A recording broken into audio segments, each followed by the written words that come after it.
Iran, যুক্তরাষ্ট্র ও ইসরায়েলের সামরিক আগ্রাসনের সমালোচনা করেছেন চীনের পররাষ্ট্রমন্ত্রী ওয়াং ই। ইরানের শাসন ব্যবস্থার পরিবর্তন চেষ্টার বিরুদ্ধে হুঁশিয়ারি দিয়েছেন তিনি। সেই সঙ্গে অবিলম্বে শত্রুতা বন্ধ করে আলোচনার টেবিলে ফিরে আসার আহ্বান জানান। রোববার বেইজিংয়ে এক সংবাদ সম্মেলনে ওয়াং ই বলেন, সামরিক শক্তি ব্যবহার করে বর্তমান সংকটের কখনোই সমাধান হবে না। সংঘাতের বদলে কূটনৈতিক পন্থায় সংকট উত্তরণের উপর জোর দেন তিনি আরও বলেন, বিশ্ব আবারও জোট যার মুলুক তার এমন শাসন ব্যবস্থায় ফিরে যেতে পারে না।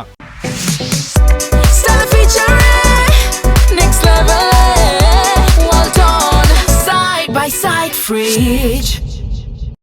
ইরানের শাসন ব্যবস্থা পরিবর্তনে যুক্তরাষ্ট্র ও ইসরায়েলের বক্তব্যের বিষয়ে ওয়াং ই বলেন, রঙিন বিপ্লব বা ইরানের শাসন ব্যবস্থা পরিবর্তনের প্রতি সেখানকার জনগণের কোনো সমর্থন নেই। মূলত কূটনৈতিক আলোচনার মাধ্যমে দীর্ঘস্থায়ী শান্তি সম্ভব। চীনের পররাষ্ট্রমন্ত্রী আরও বলেন, ইরান সহ সব দেশের সার্বভৌমত্বের প্রতি সম্মান দেখাতে হবে এবং মধ্যপ্রাচ্যের সামরিক অভিযান অবিলম্বে বন্ধ করতে হবে, যাতে সংঘাত আর না বাড়ে এবং অন্য অঞ্চলে ছড়িয়ে না পড়ে। তিনি বলেন, এটি এমন একটি যুদ্ধ যা কখনো হওয়া উচিত ছিল না এবং এই যুদ্ধ কারো কোনো উপকার করছে না।